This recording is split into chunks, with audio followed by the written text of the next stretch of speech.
Imagine living in a place where every wall has eyes. Every word you say is watched, and even your thoughts could get you in trouble. A country where telling the truth is dangerous, and so people learn to survive by lying. It seems like something out of a movie, but it's real life in North Korea. We have all heard stories about North Korea, its strict rules, the power, the control. But what would it be like to actually live there and see it for yourself? In 2011, a South Korean journalist, Suki Kim, did exactly that. She went undercover as a teacher at a university in Pyongyang, where she taught the sons of the country's most powerful leaders. During her 6 months there, she saw what life was really like. Not just the control of the regime, but also the small moments of hope and humanity in the people. Her TED Talk, What It's Like to Go Undercover in North Korea, makes us think about what life is really like and how people can still find kindness and courage even when they live in a world built on lies. In 2011, during the last 6 months of Kim Jong Lee's life, I lived undercover in North Korea. I was born and raised in South Korea, their enemy. I lived in America, their other enemy. Since 2002, I had visited North Korea a few times to really understand it beyond the regime's lies. I knew I had to live there, so I pretended to be a teacher and missionary at an all-males university in Pyongyang. The Pyongyang University of Science and Technology was started by evangelical Christians who worked with the regime to educate the sons of North Koreans elite. But they were not allowed to teach religion because that is a serious crime there. There were 270 young men, expected to be the future leaders of the world's most isolated and harsh dictatorship. When I arrived, they became my students. 2011 was a special year, the 100th birthday of North Korea's founder, Kim Il sung. To celebrate, all universities were closed, and students were sent to work in the fields. But my students were the only ones allowed to stay. North Korea is like a prison pretending to be a country. Everything is about the great leader. Every book, newspaper, song, and TV show talks only about him. Flowers are named after him. Mountains have his slogans carved into them. Everyone wears a badge with his face. Even the calendar starts from his birth.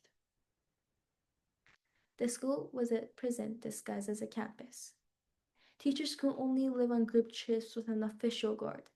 Even that, we could only visit places honoring the great leader. Students weren't allowed to leave or talk to their families. Their days were tightly scheduled, and any free time was spent honoring the great leader. Lessons plans had to be approved by North Korean staff.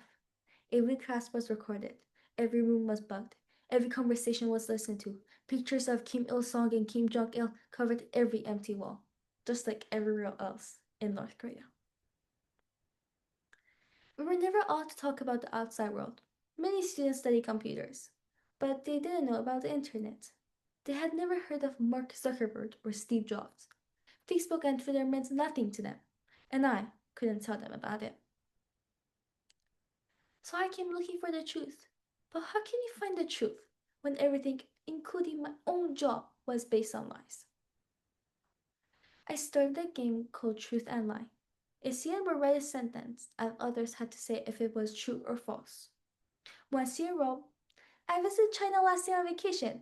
Everyone shouted, lie, because no North Korean is allowed to leave the country. Even traveling inside North Korea needs permission. I hope the game will show me charm truth. But my students lied easily about the great leader's amazing deeds or strange stories like calling a rabbit in fifth grade. Sometimes they lied to protect their system. Sometimes they repeated what they were told. And sometimes they lied out of habit. If all you have ever known are lies, how can you tell the difference? Next, I tried to teach them how to write essays, but that was nearly impossible. Essays need your own ideas and proof. My students were only told what to think. Critical thinking was not allowed. I also gave them a weekly homework. Write a personal letter to anyone. It took time, but some began to write to their mothers, friends, and girlfriends. These letters would never be sent, but my students showed their true feelings in them. They wrote about being tired of everything being the same. They worried about their future. Rarely did they mention the great leader. I spent all my time with these young men. We ate meals together. We played basketball. I called them gentlemen, which made them laugh. They blushed when we talked about girls. I grew to really care for them. Seeing them open up even a little was very moving. But something felt wrong. While living there, I wondered if telling the truth would help. I wanted to tell them about the outside world, where young people use social media to fight bad governments. But for them, truth was dangerous. Encouraging them to find it could put them at risk of punishment and heartbreak. When you can't say things openly, you get good at understanding what's not said. Once Neil wrote in a letter that he understood why I called them gentlemen, because I wished them to be gentle in life. On my last day in December 2011, when Kim Jong Il died, the world broke apart. I had to live without saying goodbye properly, but I think they already knew how sad I was for them. Near the end, a student said, "Professor, we never think you as different from us. Our situations are different, but you are the same. We want you to know that we truly see you as one of us." If I could write to them now, I would say, "My dear gentlemen, it's been over 3 years since I saw you. You must be 22 or 23 now.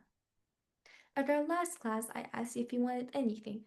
The only thing you asked was for me to speak to you in Korean once. You knew it wasn't allowed, but you wanted to share our mother's tongue. I called you gentlemen, but I don't know if being gentle in North Korea is good. I don't want you to start a revolution. Let someone else do that. The world hopes for change in North Korea, but I don't want you to risk your lives. Someone is always watching. I don't want to imagine what might happen to you. If my time with you inspired anything, I want you to forgive me. Become loyal to your leader and live long, safe lives." You once asked if I thought Pyongyang was beautiful. I couldn't say then, but I know why you asked. You want to hear that from me, your teacher, who has seen the world you're forbidden to see. I don't find your city beautiful. It's not the great buildings, it's what they represent. A monster that controls the country, where people are soldiers and slaves.